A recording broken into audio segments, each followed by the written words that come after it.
Good evening, planet Earth. You're listening to the Road to Liberty podcast here on the Think Liberty Network. I'm your host, Token, joined with my partner in crime, Mr. Justin Hobbs. What is up, my man? Not too much. It's another glorious Tuesday, almost a Taco Tuesday. I had fajitas that I made, and I gotta say that they were fantastic. Very good, my man. Everyone likes a good fajita. And I remember, if you guys are listening right now, you are the survivors.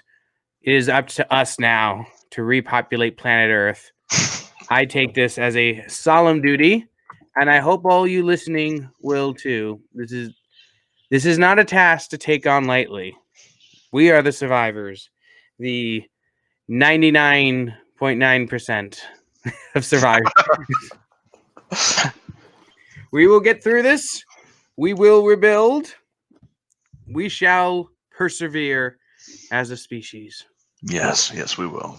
Very, very glad to have you all listening with us tonight. Thank you for joining us on this lovely evening. You know, you have a lot of things to do, like keep in touch with the primary that's going on right now. But honestly, who wants to pay attention to all that nonsense going on right now? And you can hang out with us for an hour every Tuesday at 9 p.m. Central, live on the Road to Liberty Facebook page. So if you guys are listening to this on the podcast stream, why don't you join us sometime, right? We take questions from the audience. If you guys have a comment, we can show it on the screen. Remember, this is also a live video. So if you are into YouTube, you can watch us on there once this is posted. Also, some news.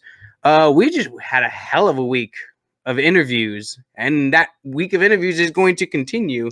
So we had Mark Whitney on last Thursday on a live stream. That episode should be up tonight on the podcast. Also, John McAfee. Ben got to sit down with him, and that was magnificent.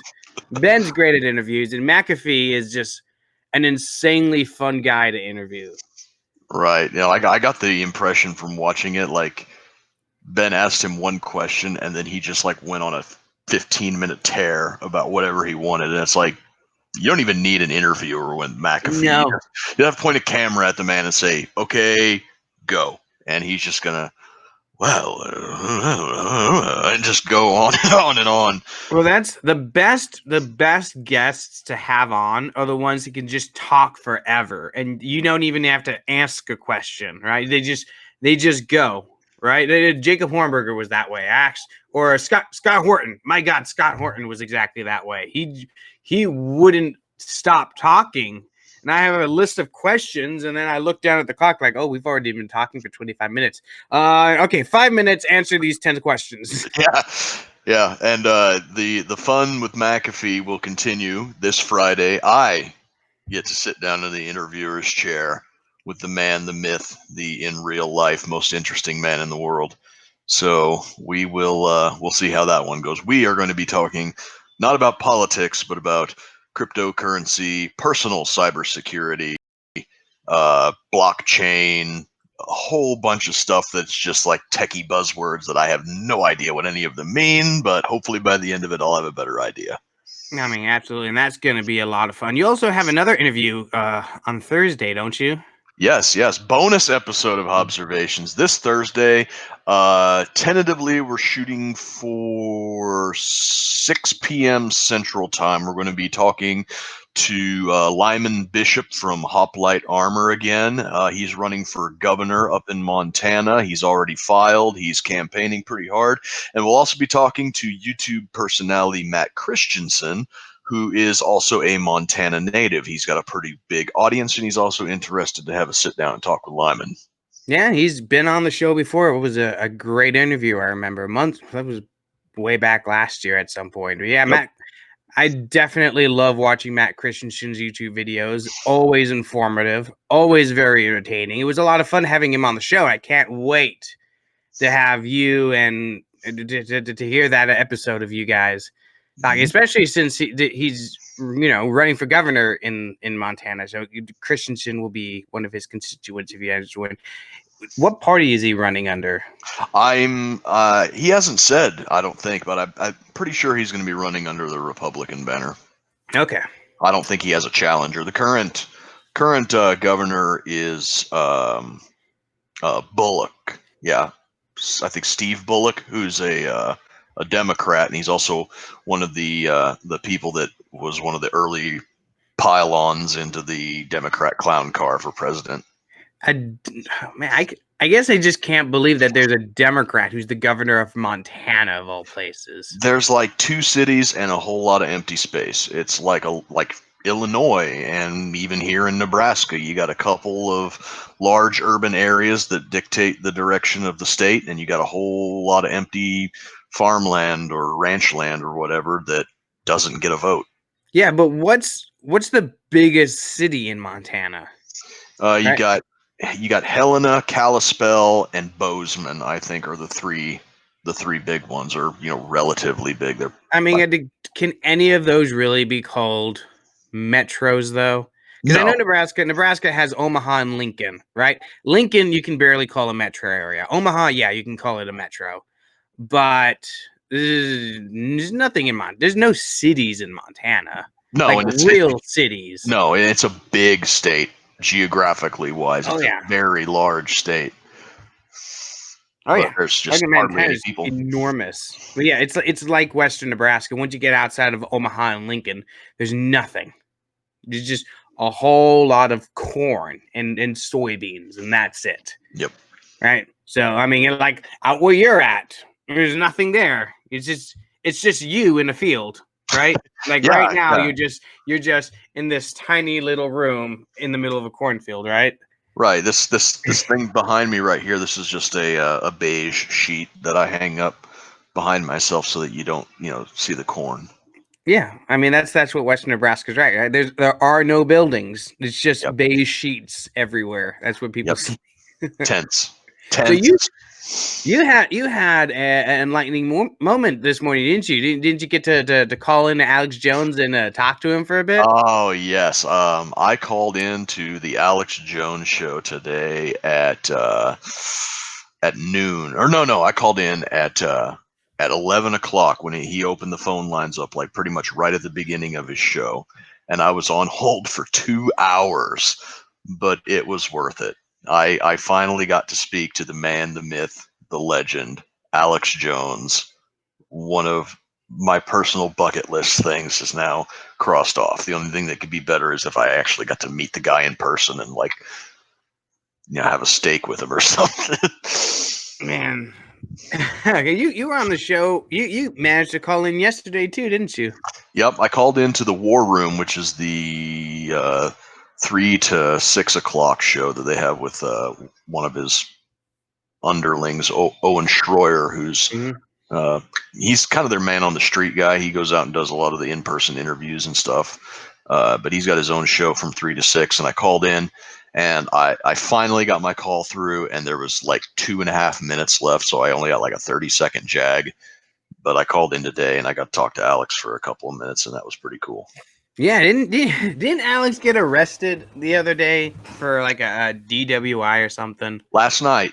Last night. Yeah, So he you got got. to call in at the perfect time then. Yep, he actually went over what happened on the show, like right before he took my call.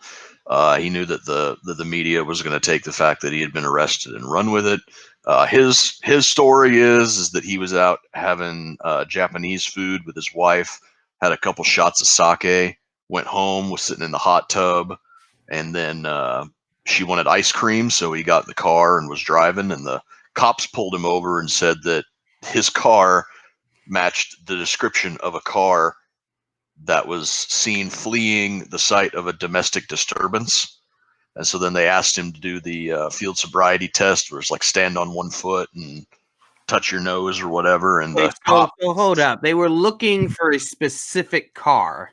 yeah, They pull over Jones. They hmm see Alex Jones inside, and instead of going, "Oh, wrong guy, sorry," yeah, they then proceed to do a a field sobriety field test. sobriety test. Yeah, so apparently what happened was the cop asked him to stand on one foot and do some stuff, and while he's like doing what the officer is saying, the officer is trying to like show him how to do it, and the cop fails the field sobriety test because it's like stand on one foot and do a bunch of stuff with your hands. And so Alex laughs, and they haul him in.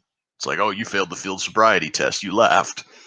You know, you So got to be clearly laughing. You only people who are intoxicated laugh. right, because you need that social lubricant to, get the giggles. So they hauled him in. They made him take 2 breathalyzer tests. Both times he blew under the legal limit. It's 0.08 is the legal limit, and he blew like a 0.07 or something like that. So he was, perfectly fine. It's from a legal perspective, but they kept him overnight anyways. I mean, obviously you do, and I'm not a fan of Alex Jones. I think I've made that clear on the show before. Hobbs is a huge fan of Alex Jones. He's in love with the man. If he could go on Naked and Afraid with Alex Jones, that would be the greatest thing in the world for Hobbs. Right. Don't lie, right. You would love that. That would be a feedback loop of male vitality. You, Alex Jones, and John McAfee on Naked and Afraid. Whoo. John McAfee pulls out like a bag of cocaine from his asshole. He's like, all right, everybody, now it's a party. It's a party. Like, no, you're supposed to be naked. You're not supposed to have any of that stuff. John McAfee just keeps pulling it out. Alex Jones does the same thing with male vitality. It just comes out of his pores. I swear that's how they make this stuff. Sweats male vitality. Yeah. They just like mop his forehead and then squeeze it into a bottle and bam, Joe Rogan comes crawling out of the woods like, hey, you ever tried DMT?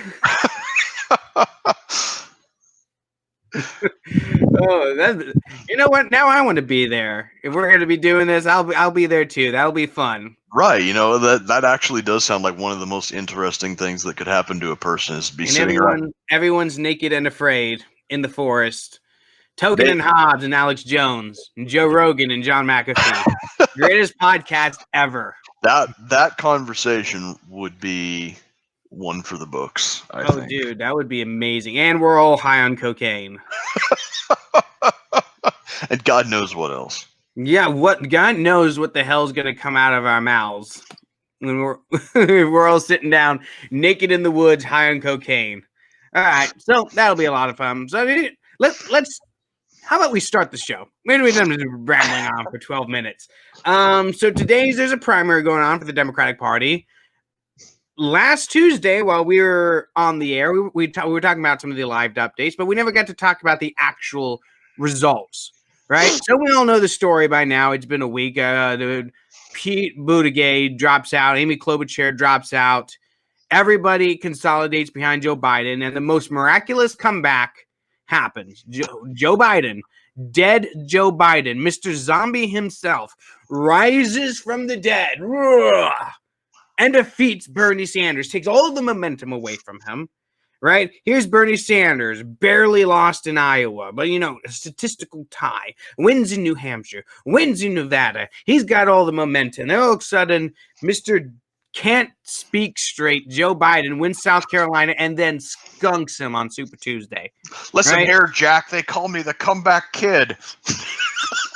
Listen here, Jack. How do you open a PDF? I don't know. Who am I? Where am I? What year is this? You know the thing. You know the thing. I'm out here and I'm talking to the people, and at least I think they're people. Who are you? Why are you in my bedroom? I learned a lot about roaches. You need to get out of here. I got a shotgun. Wait, do I have a shotgun? I forgot. We'll figure this out. Wait a minute. Where am I again? Oh, yeah. I'm running for president. Vote for me. Running for Senate. I'm running for Senate on Super Thursday. Yep. It's the craziest thing because all of us a month ago thought Joe Biden was dead.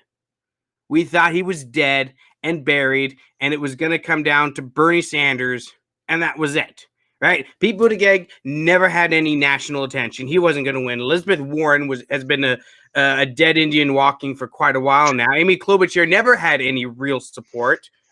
Who else? Tulsi Gabbard continues to get ignored. So it was going to be Bernie Sanders. He was the one with all the momentum. Michael Bloomberg. No one likes Michael Bloomberg, right? Michael Bloomberg doesn't even like Michael Bloomberg. No, Michael Bloomberg is like a legit Batman villain. He's like pure evil and loves it, right? So all of a sudden, Amy Klobuchar is out, Pete Buttigieg's out, Joe Biden wins Super Tuesday, Mike Bloomberg's out, he joins behind Joe Biden, and then like a few days later, Elizabeth Warren drops out, but doesn't make any endorsements, and to my knowledge, has yet to make any endorsements. None yet. Nope. So it just solidifies my idea that Elizabeth Warren was staying in it to split the progressive vote. Right. Right. That's the running theory. And you know what? A lot of people are like, no, that's not it. That's not it. That can't be it. But the fact that she hasn't endorsed Bernie kind of cements in my mind that that's what was going on. Right. Because Joe Biden probably figured that if she got out of the race, a lot of her votes would go to Sanders.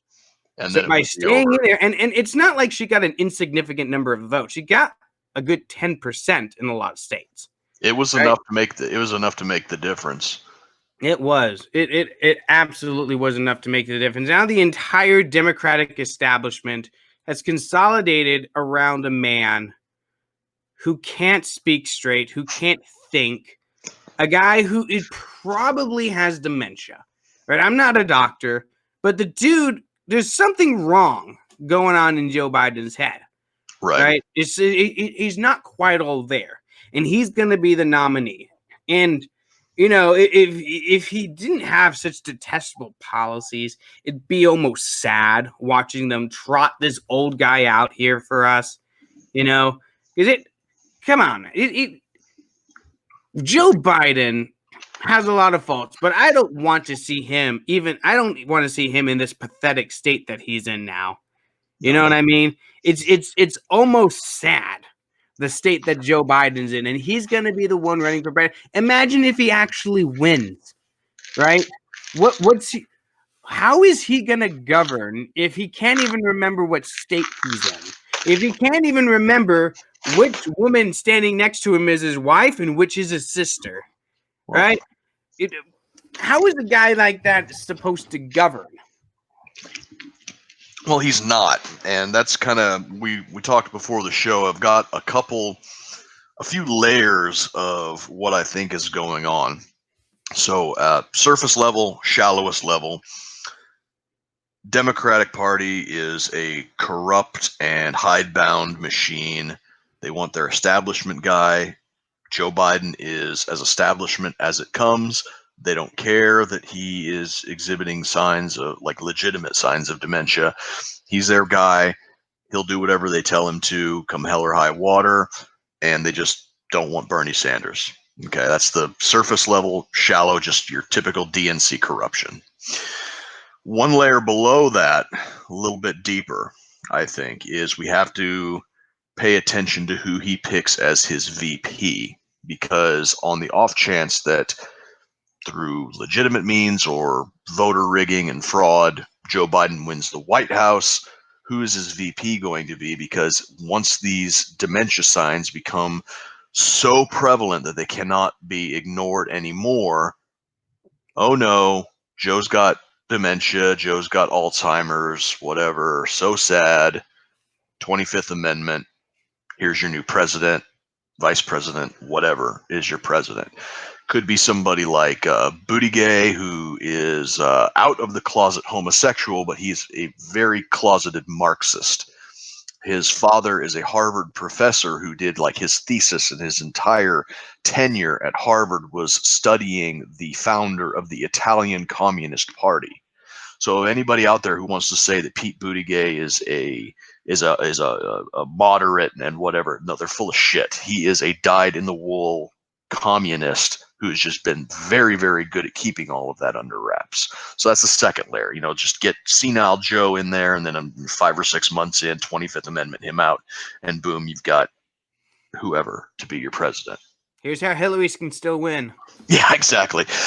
The third and the deepest layer, I think. Well, no, actually, let's rewind to that second layer. On the same same token, they could just be running a deliberately weak candidate so that there is no possibility of an incumbent Democrat or an incumbent Republican in 2024. It could just be kind of the long game where, you know, if I don't see them putting somebody like Michelle Obama as the VP pick for that. I think they would want her to run on her own strengths because the risk of losing to Trump is too great, and they don't want to have her on that ticket.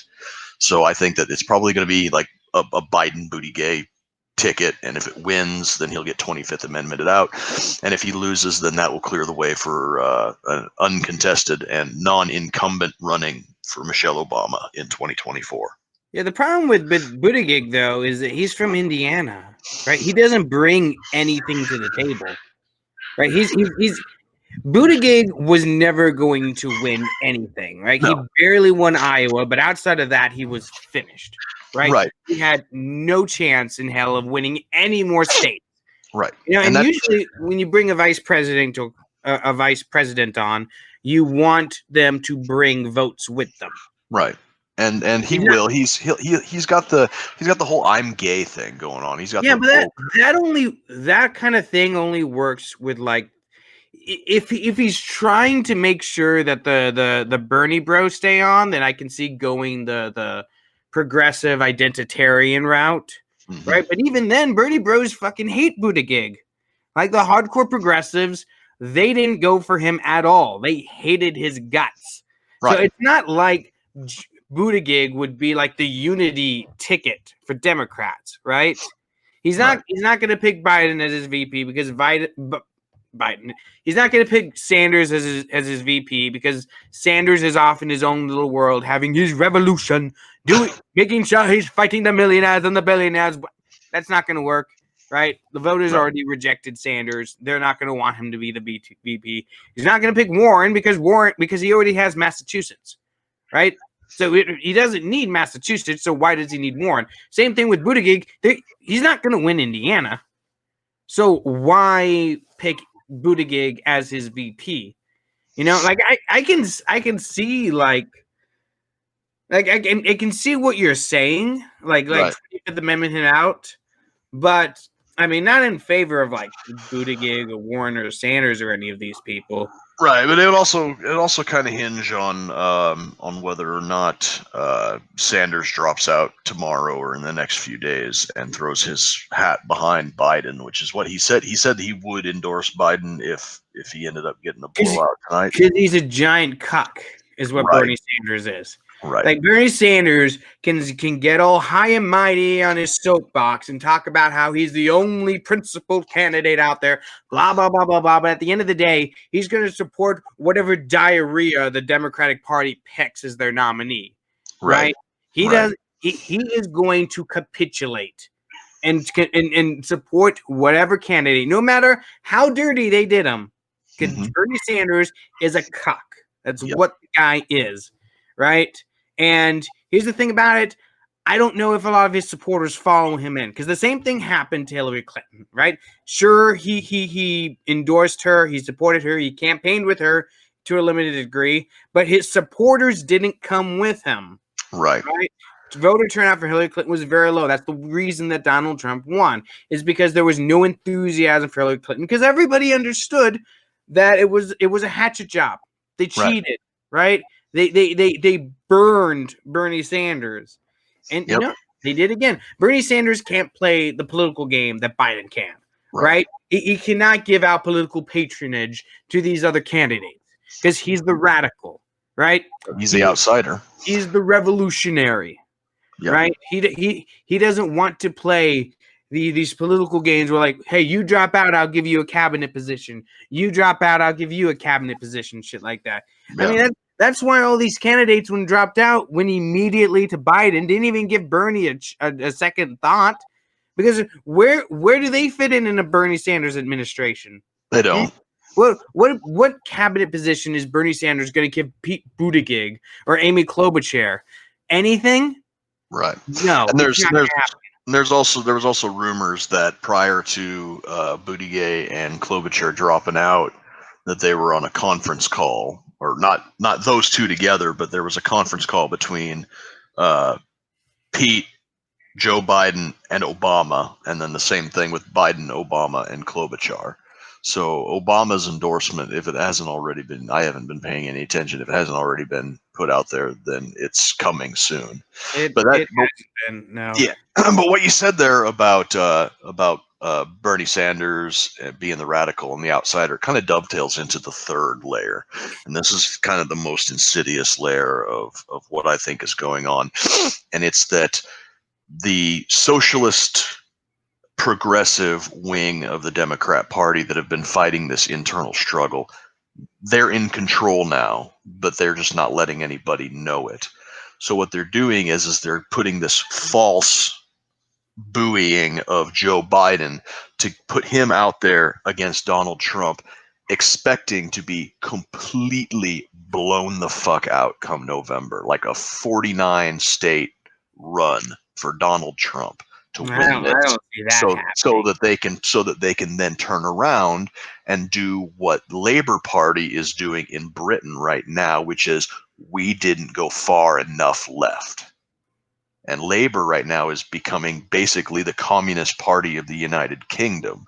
And if the Yeah, Democrats can buoy up Biden and then just get the so-called moderate position blown completely out of the water, they can say, well, I guess running moderate's not going to work in the age of Trump, so we got to go with a progressive democratic socialist next time. yeah, I don't know about that, because it's not like the Labour Party in the UK can legitimately argue that they're not far enough left. No, They're they can't. It's very far complete, left. it's a They're- complete lack of self-awareness, a complete lack of introspection after getting blown out by the conservatives this last one. Yeah, But it's what they think. The Labour Party got absolutely skunked, and Mhm. they ran about as far left as they could. And then I don't know how legitimate that would be, because Obama was a moderate Democrat. He was not a progressive socialist in the vein of Bernie Sanders, right? That's a lot of the criticism that the Sanders folks have of Obama now was he was a moderate, right? And he won huge numbers, right? Now I know that was a bit of he benefited from a lot of things that Joe Biden doesn't. For instance, being a charismatic speaker. Joe Biden didn't have that. He's never had that. Even when he had full use of his mental capacities, Joe Biden was never an eloquent public speaker. You know what I mean? Obama was that. He was young, he was vibrant, he was a hope and change guy. Biden didn't have that. First black president. Yeah, and he had that going for you. He had that historical first black president thing going for him. Whereas Joe Biden is just another old white guy, which is kind of funny that the Democrats would choose another old white guy to be their nominee. But it isn't. I don't think that the Democrat Party honestly thinks that Bernie Sanders could win, right? No. I don't think they think he could win, and I don't think he could win. Right? He probably would get absolutely skunked by Donald Trump. You know what I mean? And Joe Biden could be too, but the thing about Joe Biden is he's also less threatening than Sanders is, right? Mhm. Sure, he does his mental gaffes. Sure, he likes to sniff hair. Sure, he pals around with radicals and anti-gun types. But at the end of the day, he's not scary like Bernie Sanders is. Right? Bernie Sanders scares people. Joe Biden, yeah, he's old Uncle Joe. He's old, he's familiar, he's non-threatening, which is probably what the Democrats are going for. Right? Now, he may do stuff like this, but he's not very threatening. We hold these truths to be self-evident. All men and women created by you know the thing. You know the thing. You know the thing. See, this is what the Democrats are putting forward as their candidate for president. A guy that tries to quote the Declaration of Independence and fails miserably because he has dementia. He doesn't think straight. I'm sorry. He's not all there, right? And I don't say this to be mean to cool Uncle Joe, but you know what? I want a president who can think straight. And say what you want about Donald Trump, he's not Joe Biden, right? Yeah, he talks really stupid, right? But the things that come out of his mouth are fucking dumb. But there's a thought process behind him. I can tell there's thoughts going on in his head, right? Something is clicking in there. It may not all be clicking right, but something is clicking. I hear Joe Biden talk, and I'm just picturing empty space in his head. This is what I'm picturing. You know, this is not a guy who has full use of his mental capacities. I'm sorry, he just doesn't. And he's going to get skunked in a debate by Donald Trump. He is, right? At least Bernie Sanders can sit there and stand on his high and mighty progressive principles. Blah, blah, blah. He can do that. What's Joe Biden going to stand on? Just don't ask Bernie how he expects to pay for any of the things that he's out there promising, because he'll give you that deer in the headlights. Nobody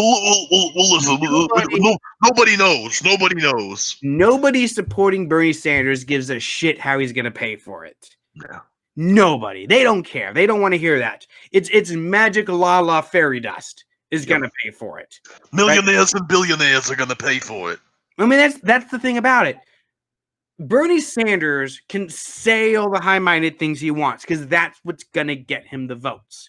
Right? That Bernie Sanders supporters support him not because he has a plan to pay for anything. They're voting for him because he's promising to give them free stuff and make other people pay for it. He doesn't have a plan. He's never had a plan. Right? None of these people have plans. Like AOC's Green New Deal. There's no plan behind it. There's no actual plan to pay for any of it. Just a bunch of assumptions that the millionaires and billionaires will do it all. Right? Remember we were talking to Lou last week and he was talking about how high tax rates on rich Swedish billionaires and millionaires, all that did was drove them out of the country so that you couldn't tax them anymore. Right? Exactly. So now they got to pay for their welfare system by taxing the shit out of the middle class. Right? People who don't make a lot of money, people like you, people like me, people who work for 12 hours a day, don't make very much money, and then have the government strip away 70% of what you do make. Yep. That's the reality of Sweden. That's the reality of Denmark, and that's what's going to be the reality of the United States under Bernie Sanders administration. But none of the Bernie bros care about that. They hear free, and that's all that's going through their head, right? Thoughts of how you're going to pay for it, that never crosses anyone's mind. And not only does it not cross their mind, but they start to call you immoral for asking these questions, right? It's not just that I don't think that's workable because of X, Y, and Z reasons. Like, oh no, you hate the poor. Yeah. You want to see children starve. Why do you hate people with cancer? See, they get to stand on that moral soapbox and talk down to everybody that disagrees with them, but they don't actually have to have a plan. They don't have to have any of this figured out because they get to browbeat you for not agreeing with them. It's all feels over reals. That's exactly what it is. So here's the thing. There's what, 5 states up for 6 states. Idaho, Michigan, Mississippi, Missouri, North Dakota, and Washington. They all vote tonight. Funny aside, Washington has they mail in their ballots, and the election committee has been encouraging Washingtonians not to lick their envelopes so that they do not spread coronavirus via the mail. So if there's anyone in Washington watching right now, stop licking envelopes. That's disgusting. The thing about coronavirus, the hype is the weapon. Oh, dude, we could talk about Corona all day, but I don't want to spend a lot of time talking about freaking Corona. Hey, wash your hands, right? Yeah. Wipe your ass. Be hygienic, right? Get some colloidal silver. Yeah, just don't be a disgusting asshole, and you'll probably. And if you're not disgusting and you're not over 80, you're probably going to be fine, right? This is token. Yep. This is a PSA from token. You're probably going to be fine. It is probably now. If you live in if you have grandma in an old folks home, maybe don't visit her, right? Until this whole thing blows over. Probably leave the old folks homes alone, right? That's probably a safe precaution to make because if you're over 80, the deadliness of coronavirus shoots up, right? So, but call grandma, right? Give her a phone call. Don't go visit. She probably won't mind too much. But yeah, you got those votes up for here's the thing. If Joe Biden wins big tonight, that's it for Bernie Sanders. There's no coming back. Joe Biden's going to be the nominee if he wins Michigan, because Mississippi and Missouri are in play for tonight, and Joe Biden has the black vote locked. Right? They love somehow. I don't understand it. I don't. Was it the corn pop story that did it? Was it the fact that he has hairy legs that turn that stand up in the sun and kids love to jump on his lap? I don't get it. But the crazy thing is that none of his opponents brought up the 1996 crime bill that was passed. Didn't Kamala Harris bring that up? She brought up something, but she didn't bring up this one. But Joe Biden is the guy who wrote and sponsored a bill. I think it was 96. It could be wrong. Could have been 93. But back in the 90s, he wrote and sponsored a bill that is largely responsible for the insane rate of incarceration of inner city blacks. Yep. And nobody brought it up. Here's the funny thing. Do you remember how Kamala Harris came after Joe Biden in those early debates? Mm-hmm. Guess who she endorsed? Joe Biden. Yeah, big shocker there. Oh, so that was all just talk? You mean to tell me that you were a giant phony that whole time? Oh, wow, I'm so surprised. It's all just politics, man.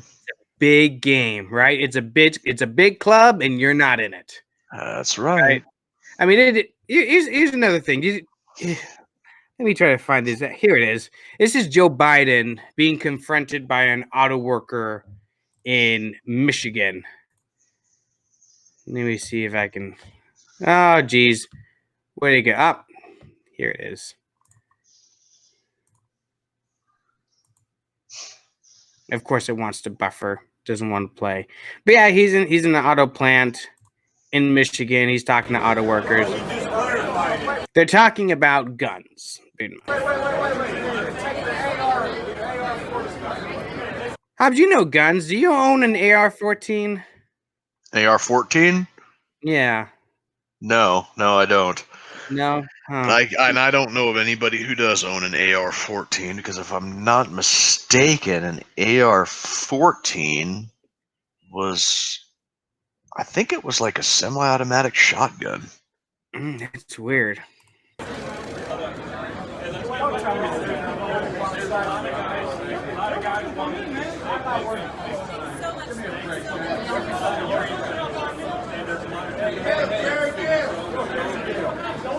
Here's the other thing about Joe Biden. The man does not take criticism very well at all. No. He really doesn't. Right? Like someone says something bad to him, to his face. Oh my goodness, the man can't handle himself. Listen here, Jack. Listen here, Jack. I don't know how to open a PDF, but you're a lying horse-faced pony soldier. One of the best parts of this whole campaign season. Now, I wish he would have called Trump that and just have Trump kind of look at him like, the fuck did you just say? Here's the thing about it. Biden's not that much older than Trump. No, about 4 years, I think. 3 or 4 years. Not that far apart in age, but you look at Biden, he just looks so much older, right? So one of the other big stories coming out of last week was everyone's favorite Native American deciding to drop out of the race. Everyone's very sad about this. If you listen to the mainstream media, you might think that the world just ended with the withdrawal of Elizabeth Warren from the race, because it's all, oh, woe is women this, woe is women that. Why can't America ever elect a woman? There's no women left. Of course, they're forgetting that Tulsi Gabbard is still a thing. But of course, you got to ignore that. It's all about Elizabeth Warren because reasons, I guess. I don't know. Elizabeth Warren was always the media darling. They fucking loved her. That's because she's Hillary Clinton wearing a Bernie Sanders mask. She is an establishment DNC, old school business Democrat, all that crap, just like Hillary Clinton was, and she was wrapping herself up in the Bernie Sanders Democratic Socialist, woke progressive, burqa, trying to pass herself off as being like hip granny or some bullshit like that, and people saw through it, and for some reason it was nonsense. We all could understand that Elizabeth Warren wasn't Bernie Sanders. right? I do have this article that I do want to read from today because it is just absolutely hilarious to me that people actually think this way. It's titled, "I voted for Warren, my husband voted for Sanders, and I feel betrayed." Oh, glorious title. What gifts you bestow upon me.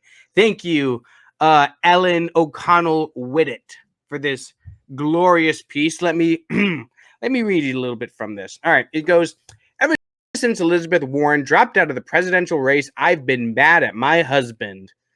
Just a week earlier, two canvassers for Bernie Sanders had shown up at our door. We're Warren people," my husband told them, something I later joked was the most romantic thing he'd ever said to me. You know what, though?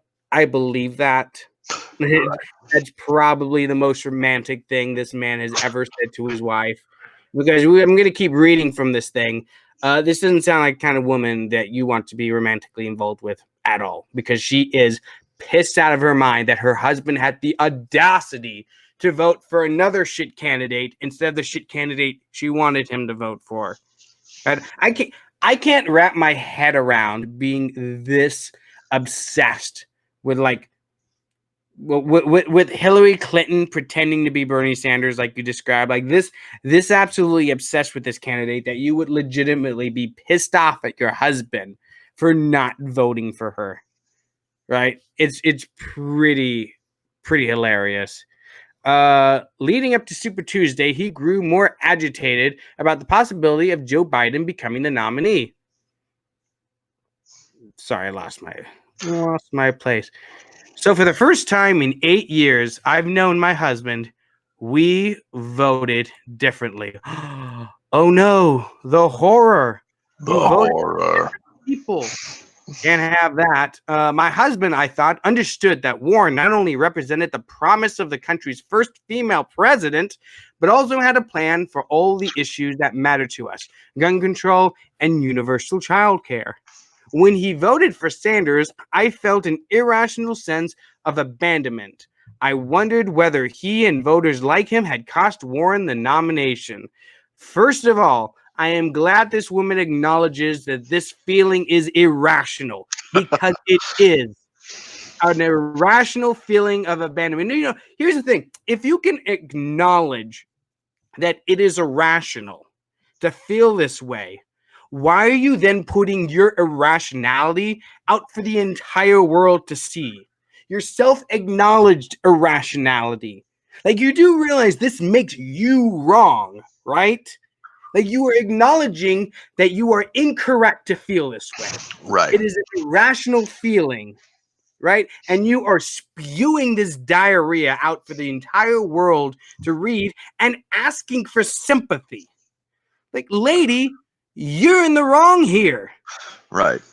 And from what I got from the article, she goes into it how they were both going to vote for Warren, but then when they saw that the Democratic Party was pushing and Biden was winning, he figured he would throw his hand behind Sanders, who was the closest to Biden at the time. By that time, Warren had been completely, and he saw Bernie Sanders's positions as being a lot closer to he and his wife's political positions than Joe Biden's positions were. So he's actually doing the principled thing, voting their principles, and she is just voting vagina. That's the only thing that she wants, is like first woman president. Not that she had a chance of beating Biden, not that her policies are any good. They say that their positions lined up, but if that's the case, then Bernie Sanders' positions would line up with them too. Her first and foremost concern with wanting to vote Warren is vote vagina. You see, that's what they say. They don't really mean that, though, right? That is kind of the moral cover they give themselves, right? And that's the tool they use to bash other people with, because they don't really believe that. Right? Do you remember the way Sarah Palin was treated when she was running as John McCain's VP? She definitely didn't count as a woman then. Or how about Nikki Haley, or who it was, Carla Fiorano, whatever her name was, who ran. That's different though, because those are Republican women, and they're not women. It's You know, you're not. here's the thing. Remember how the media was all talking about how this was like the most diverse field of candidates ever. Well, I remember 4 years ago, the Republicans had a very diverse field. Nobody wanted to talk about it though, right? You had Marco Rubio, you had Ben Carson, you had Carlo Fioroni, Ted Cruz. Ted Cruz. His dad murdered Kennedy, so I mean that's Yeah, pretty diverse. You had black, you had female, you had Hispanic, you had orange. Everybody was up there. Yeah, everybody, nobody cared. Nobody cared about it then. But this time, because they're Democrats, now all of a sudden that's a big deal, right? Mhm. I want to read a little bit more. And another thing about this, I wondered whether he and voters like him had cost Warren the nomination. No, they didn't. Right? Elizabeth Warren came in third in her home state. Right? She was never going to win. You can't have a reasonable expectation of winning the nomination if you can't win your home state. Right? And here's the thing: these are people that are elected her to the Senate. Right?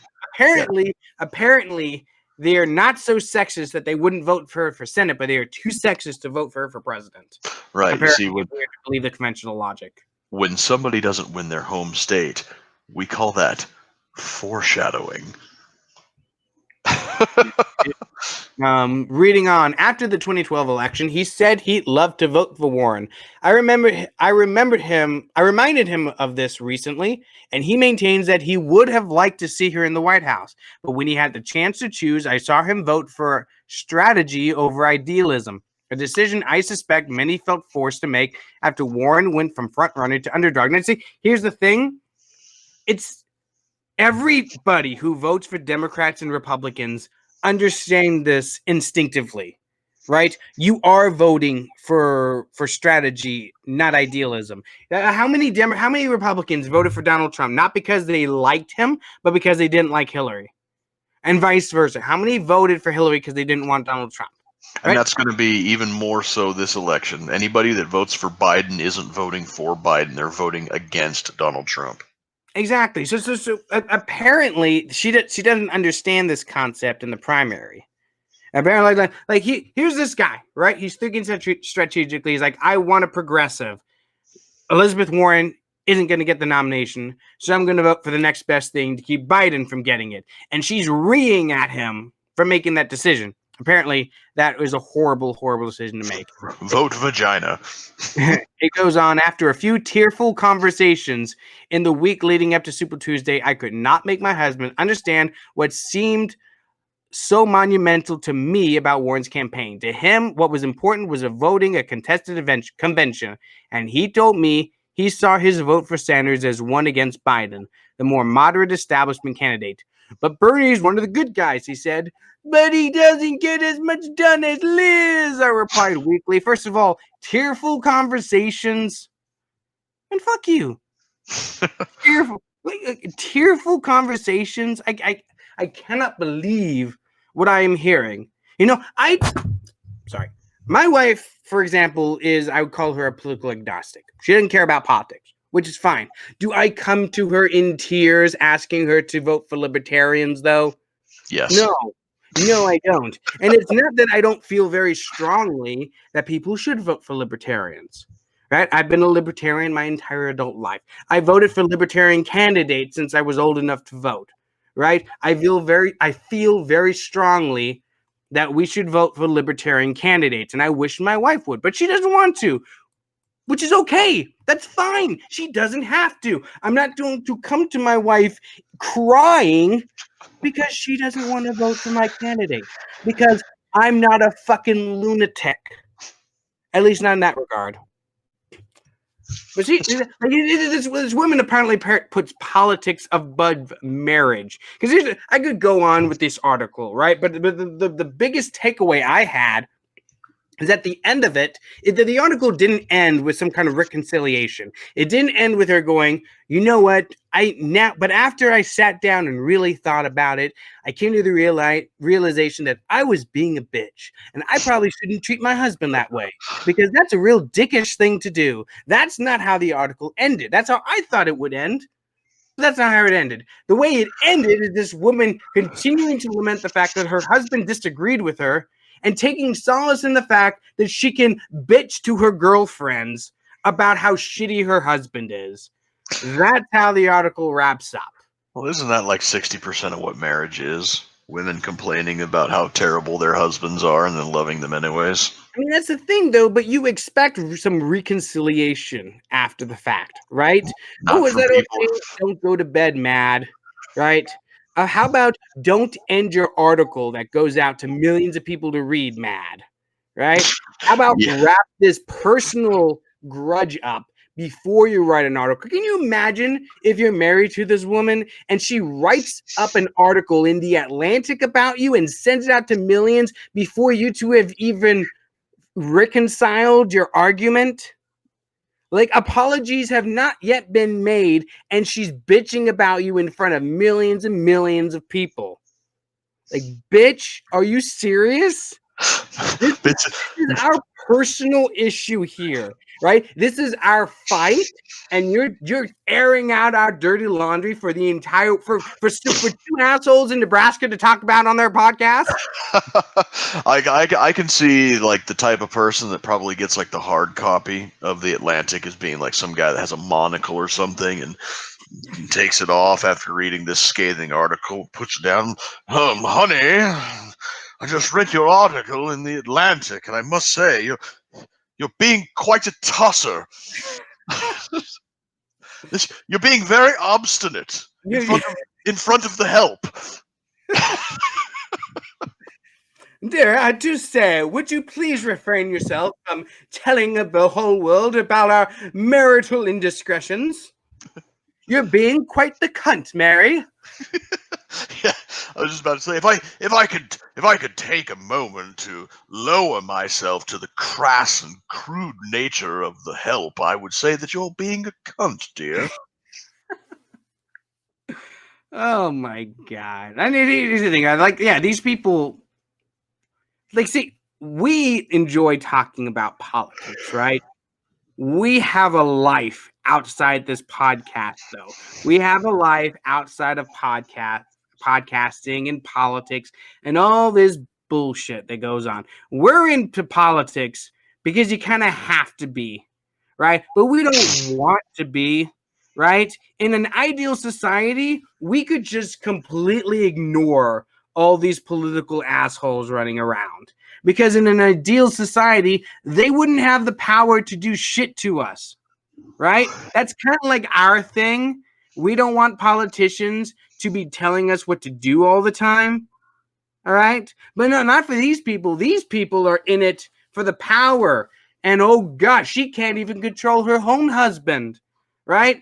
And tearful conversations won't get him to change his mind. What an asshole. I know. It's like, imagine a man putting logic over emotion. How dare he? And see, I can even, here's the thing.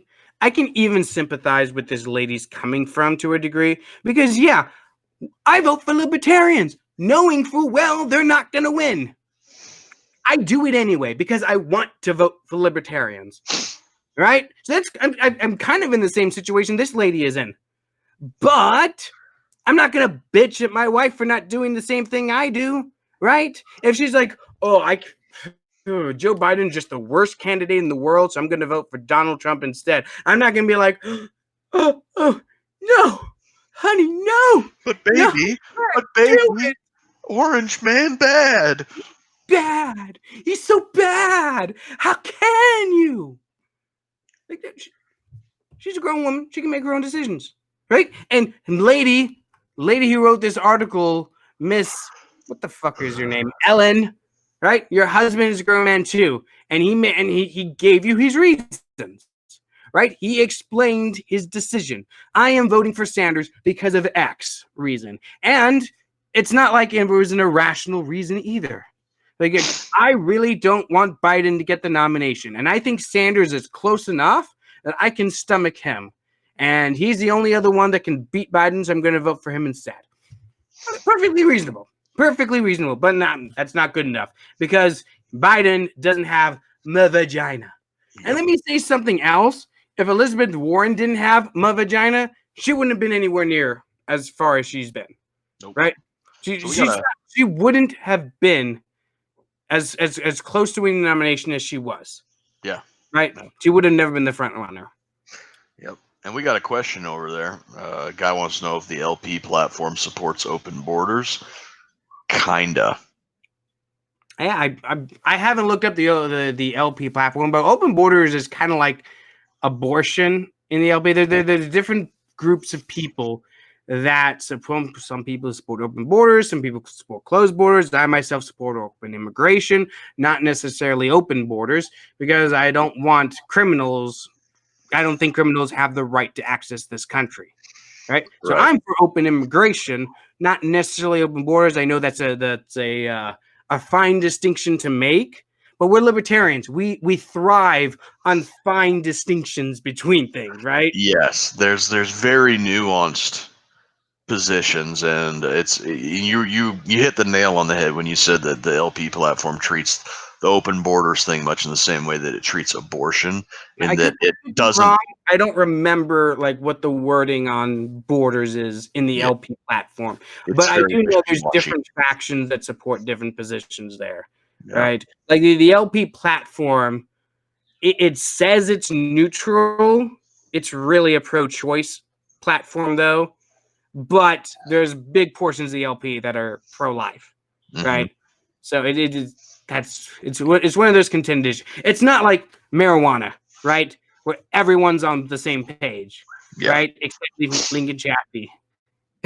It's not like gun control where everyone's on the same page except Lincoln Chafee, right? What is he even doing here? There's some things that libertarians all agree on, except for Lincoln Chafee. He's a maverick, I tell you. Oh, a total maverick, dude. If you ever get the chance, look at his performance at the Iowa LP State Convention. It was pathetic, like really bad. This guy couldn't answer a straight question to save his life. It was horrible. Okay, a couple of quick notes before we wrap things up. Donald Trump has been saying some pretty awesome things. He's proposing eliminating the payroll tax for the rest of 2020 as an economic stimulus to get us through coronavirus. Great, I could use it. This just made coronavirus worth it. And if I get to keep all my payroll taxes, hell yes. Of course, he's following this up by saying we need to bail out the airline and cruise ship industry. So not a fan of that. But you know what? More money for me. Give it. Let me keep more of my money. That's what we need. Also, there was a recent IRS report that went into, it's a little too much to go into right now. But basically, the conclusions that it comes to is that there's no way in hell that Bernie Sanders can pay for any of his policies without massive tax hikes on the middle class. So there's that. Nothing we didn't already know. But, it's nice to get a reminder out there for people who may have forgotten that Bernie Sanders doesn't know what the hell he's talking about. So, yep. So there's that. All right, we were gonna talk about those two issues in depth, but we got hung up on bitching about Elizabeth Warren and Joe Biden instead. So I hope you degenerates enjoyed that. All right, you got anything left to say, Hobbs, before we wrap this up? I was just kind of looking over at the last comment from our sole questioner tonight. Yep. I agree, Ethan. You pretty much hit it there. That's more or less my position. Open immigration, legal means, free trade of goods and services, but a nation cannot exist without its defined borders. And unfortunately, we live in a world of nation states, and if the United States ceased to be, other nations would still exist and would rally behind their flags and come take our shit. So. You know what we need to do, though, to really make that position viable for libertarians is take all the pedophiles out of Hollywood, put them on the other side of the border, right? And then put up a fence to keep them out. That all of a sudden makes a lot more sense now. Just Cal keep them, exit win. like, guys, we need to keep the pedophiles on the other side of this fence. Like, everyone's like, okay, that's reasonable. Arvin Vor is like, well, wait a minute. Probably not. Probably. he probably wouldn't be on the other side of that fence, but he could be, which makes the fence very attractive to me because I want that guy as far away from the LP as humanly possible. All right, everybody, that's it for tonight. Thank you so much for listening. It's been a lot of fun. Remember, we have an interview with Matt Christensen, and who else is Matt Christensen and Lyman Bishop from Lyman Bishop from Hoplite Armor. So that's coming up. Our interview with John McAfee and Mark Whitney are going to go up on the podcast stream very soon. And then next Monday, 9 p.m., Laura Epke, the Laura Epke, is coming on the show to talk about her recent election to the chair of the Libertarian Pragmatist Caucus. Looking forward to that. All right, everybody, that's it for tonight. Thank you so much for listening. We are